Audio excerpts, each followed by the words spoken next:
Les ondes de la chaîne Inter avec Dirty Hits, 13h passées de 36 minutes sur notre station. C'est tout de suite, c'est maintenant. Et bien, c'est Destination Tourisme présenté par Mehdi Kantaoui.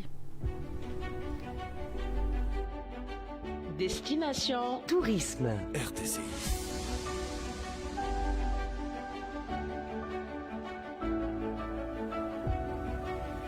La Tunisie, votre destination tourisme. RTCI.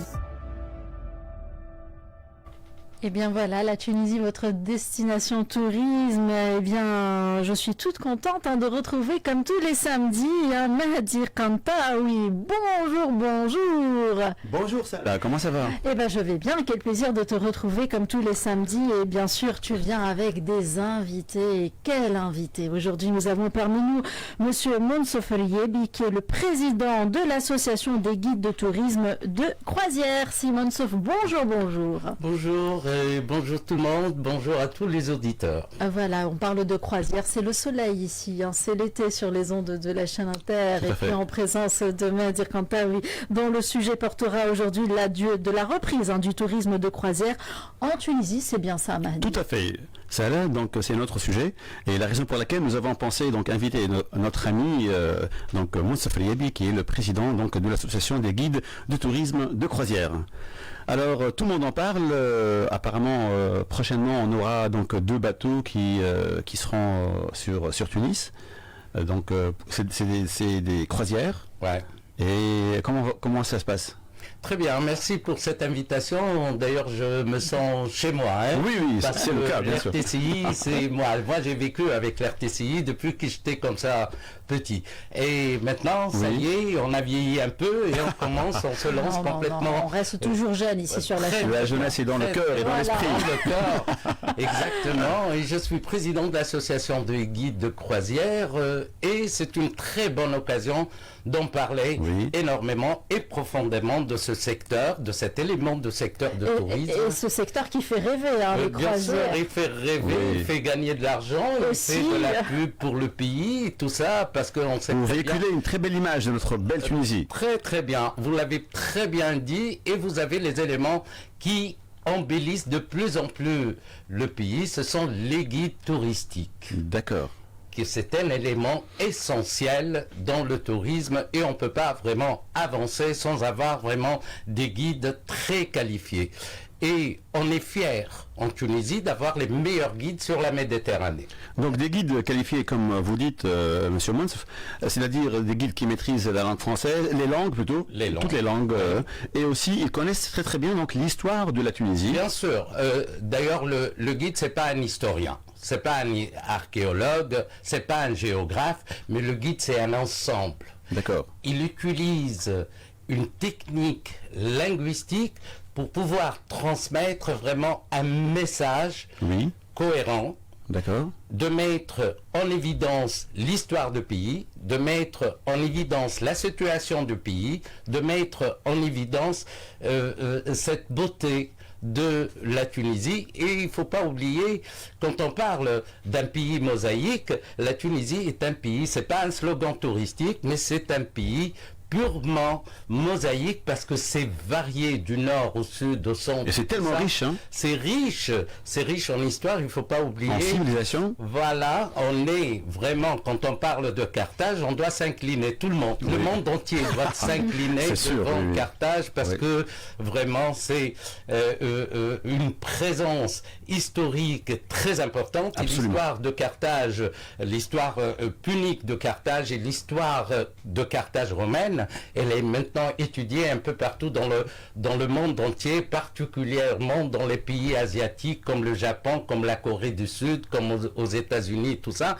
parce qu'on a compris que cette histoire est grande et on a dominé à un certain moment de notre histoire le monde entier. On donnait à manger au monde entier. Voilà. Donc la Tunisie devient une destination phare. Oui, la Tunisie devient, elle était déjà, mais maintenant il faut qu'il y ait vraiment encore plus une volonté encore plus forte politique pour donner encore plus du charme à ce pays. Et moi, excusez-moi le terme, je dois remercier les autorités. Je dois remercier le ministre vraiment lui-même du tourisme actuel, c'est Moaz Blatsin, qui est en train de faire du tout, avec l'appui, bien sûr, des collaborateurs. Et c'est un monsieur qui est en train d'écouter. Nous, en tant qu'association des guides de croisière, on frappe à la porte et on rentre au ministre. C'est-à-dire, pour vous dire l'importance de cette écoute, parce qu'on a besoin d'être écouté. On est des mecs de terrain. On est sur le terrain. Oui. Et alors on connaît beaucoup plus des choses que les autres dans leur bureau peut-être ne le savent pas. Oui, oui. Et alors donc vous jouez le rôle de conseiller. On joue le rôle de conseiller. Oui. On intervient auprès des autorités, par exemple du ministère de l'Intérieur, de Wilayet, du gouvernorat de Tunis, de la municipalité de Tunis, et on est tout le temps dans les réunions pour améliorer, parce que notre but c'est d'améliorer les services au sein de ce pays, d'améliorer le tourisme et de donner encore plus une très bonne image de la Tunisie. Absolument, tout à fait. Alors, la reprise donc, c'est prochainement? On a déjà repris. Hein, quand est-ce qu'on a commencé déjà? On a commencé déjà fin mars. D'accord. Hein, c'est une très bonne nouvelle d'ailleurs. Oui, on a commencé depuis le mois de mars et on a commencé à avoir des bateaux réguliers. Des petits bateaux ou des grands? Non, des grands bateaux réguliers comme l'MSC et qui c'est très populaire. Oui, c'est très populaire en Europe. Oui, ces bateaux-là. Très connu parmi les plus grands bateaux de croisière dans le monde. D'accord. Hein? Et alors, tous les jeudis, on a cette croisière, à part qui est régulière par rapport aux autres croisières ponctuelles de temps en temps. Et je vous annonce que le 6 juin, on va avoir les deux bateaux. Parce qu'à un certain moment, la Costa, que c'est une grande compagnie aussi, elle se retirait, mais maintenant on a commencé parce qu'il y a un travail fantastique et un travail acharné de la part du réceptif tunisien. Que vous me permettez, je fais pas de la pub, c'est une vérité, parce qu'on peut pas le nier, je dois citer. Mais pas de citation.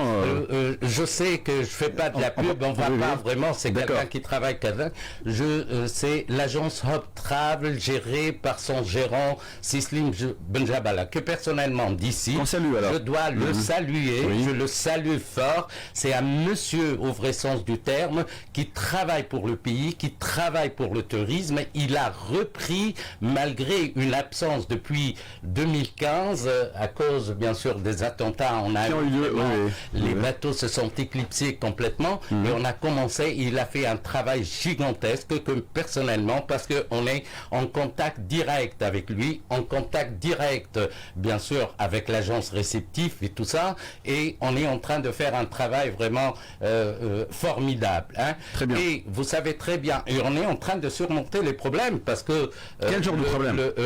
On est en train, par exemple, le 6 juin, on va avoir deux bateaux, c'est-à-dire il faut compter 110 bus et il faut compter 110 guides et tout ça de langues différentes et tout ça, et on a réussi parce que pour nous les problèmes ne doivent pas exister, on doit les surmonter à tout prix. On ne peut pas vraiment croiser les bras, dire oh là là, 5000 passagers. Quand même, hein, 5000 passagers. 5000, à peu près 5000 passagers qui vont descendre et tout ça, que moi je les appelle pas des passagers, mais je les appelle des visiteurs au vrai sens du terme, parce qu'ils vont visiter une des plus belles ville de la Méditerranée, qui est Tunis. C'est une ville qui est très très riche en histoire.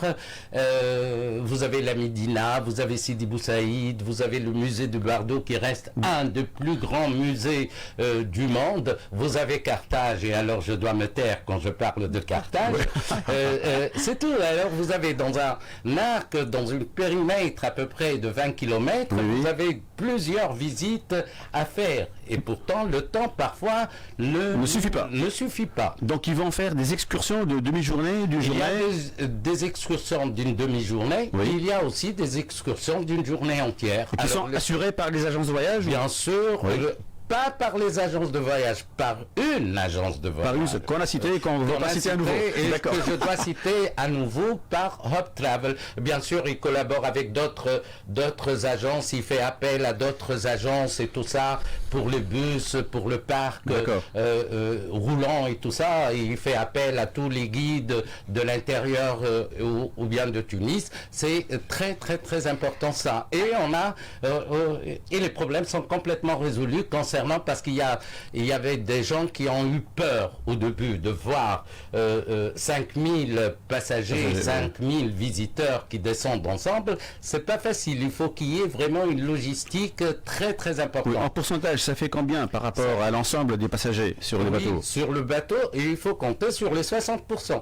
Plus que 60% des passagers 60% qui vont descendre pour découvrir Tunis. Et participer dans les excursions. On surpasse Barcelone, on surpasse l'Italie, on surpasse la France, on surpasse c'est extraordinaire. la Méditerranée. C'est le nombre le plus important pour nous. Pour quelle raison? Pour la beauté, parce qu'ils vont découvrir un autre monde par rapport au monde européen. D'accord. Et alors, quand on parle par exemple de la Médina de Tunis, reste une des plus belles médinas du monde arabe, une des plus riches médinas du monde arabe, de point de vue urbanistique, archéologique, économique aussi. Alors, les endroits qu'ils découvrent, qu'ils visitent plutôt, les excursions. Donc. Alors, des excursions variées. Des excursions, on a par exemple la Médina de Tunis combinée avec Sidi Bou Saïd. On a par exemple Carthage combiné avec la Médina. On a Carthage combiné avec Sidi Bou Saïd. Ça, ce sont les demi-journées.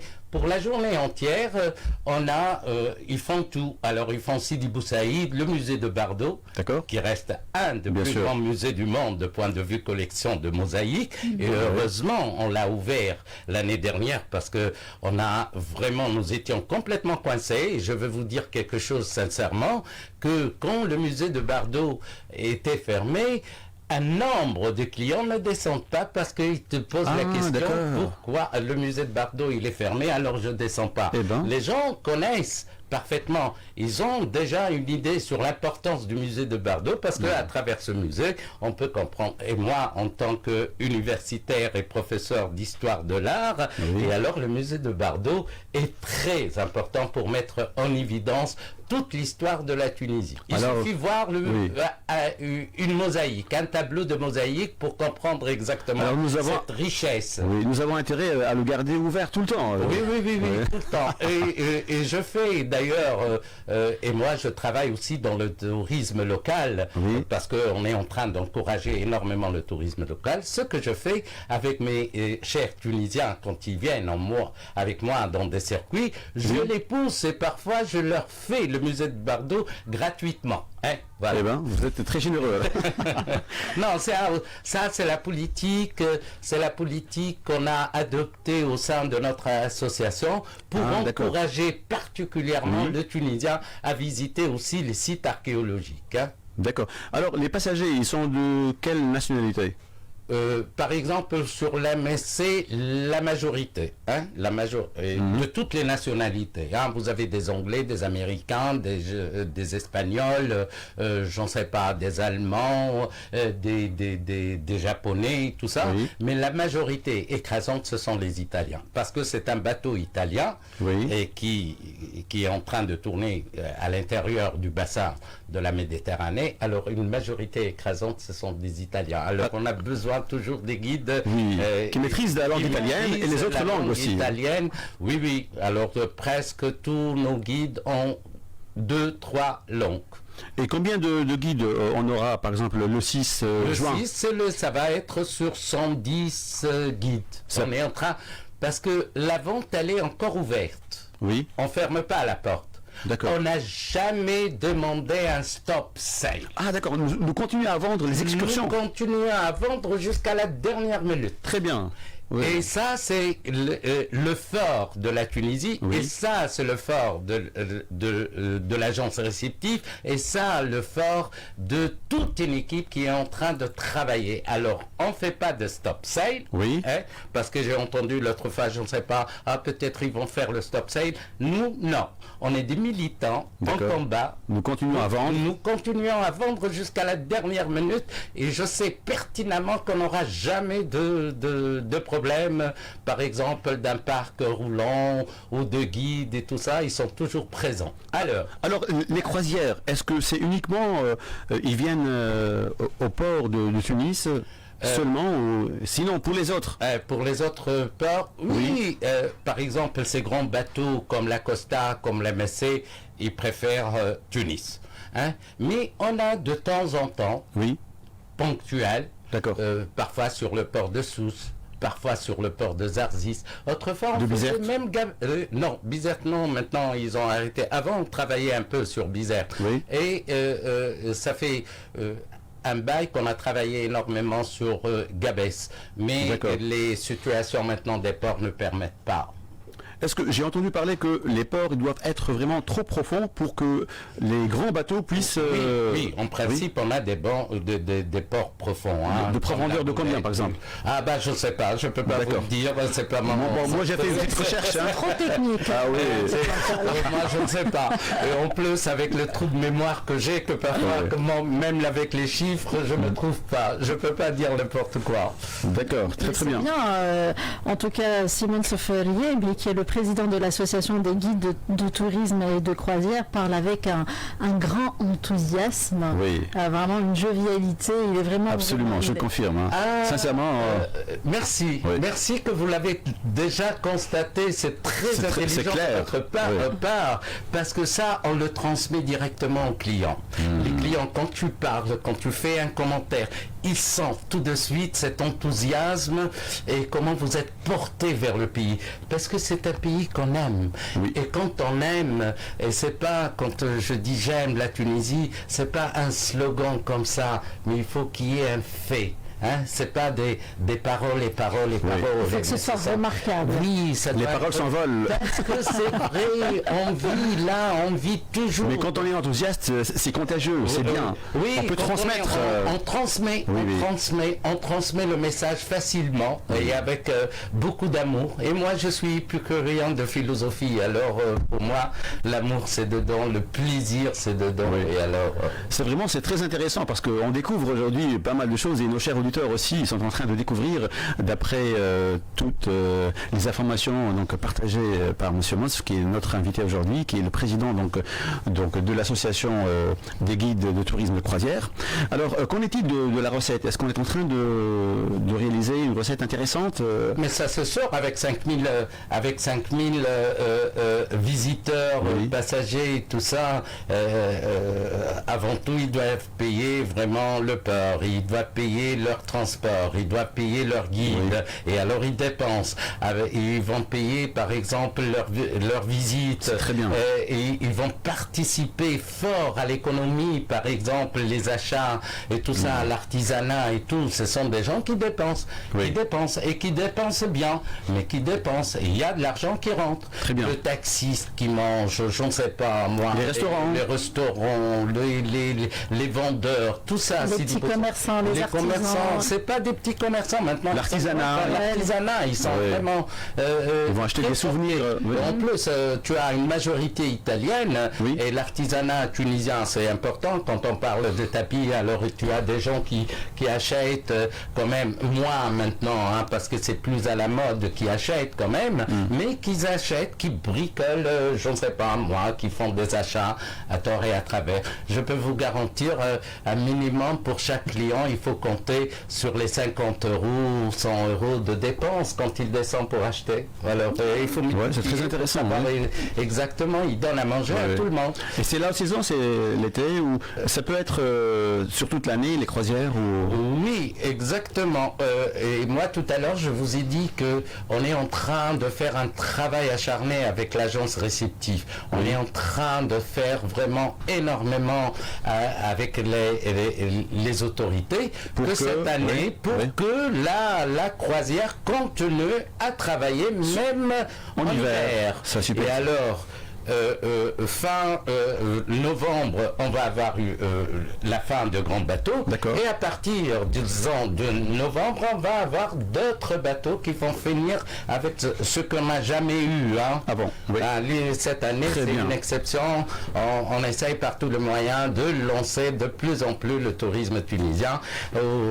Merci Simon. Oui, merci à vous. Vous m'avez permis de parler de tourisme parce que je vis dedans. Oui. Je vis dedans et tellement on est là avec ce pays, on veut lui donner vraiment cette possibilité de vivre mieux avec ce secteur, avec ses recettes et tout. Et moi, personnellement, je remercie tous mes collègues, tous les guides qui sont tout le temps présents, compétents, forts. Je leur dis merci en continu pour ce pays. Merci Simon, c'est parce que notre chronique touche à sa fin. On va vous remercier, Nadir Kanta, merci de votre présence ici à travers. Merci à Simon, merci d'accepter notre invitation. Voilà, donc on vous remercie pour d'abord votre chronique Destination Tourisme. On vous remercie aussi pour la pertinence de vos invités. Hein. Aujourd'hui, on a eu le plaisir et l'honneur d'avoir parmi nous M. Mounsouf Rieb, qui, je le rappelle, est le président de l'association des guides de tourisme de croisière. On a parlé aujourd'hui autour du midi de la reprise du tourisme de croisière en Tunisie et puis particulièrement à Tunis, donc de la ville de Tunis. En tout cas, merci d'avoir accepté notre invitation. Merci. On dirait que l'émission touche également à sa fin. Mais c'est vite fait. Hein. Ça passe vite ici sur RTCI. En tout cas, autour de midi touche à sa fin. Je remercie toute l'équipe qui m'a accompagnée depuis midi. Je remercie infiniment Rouaïd Abizid pour sa précieuse collaboration technique. Rim Trabelsi et Sofiane Benjima pour la réalisation web. Côté micro, c'était votre ami Salah Boujelben qui s'est fait le plaisir d'ensoleiller votre samedi 1er juin 2024 sur les ondes de la chaîne Inter. Restez avec nous. À partir de 14h, il y aura le bulletin complet qui sera présenté par Mohamed Ali Cheikh, puis sera suivi le programme en langue anglaise, puis le programme en langue italienne, et puis tous les programmes sur RTCI qui vous accompagneront durant la journée. Voilà, je reviens avec vous à partir de demain midi. D'ici là, portez-vous bien. Excellente journée parmi nous. Bye bye.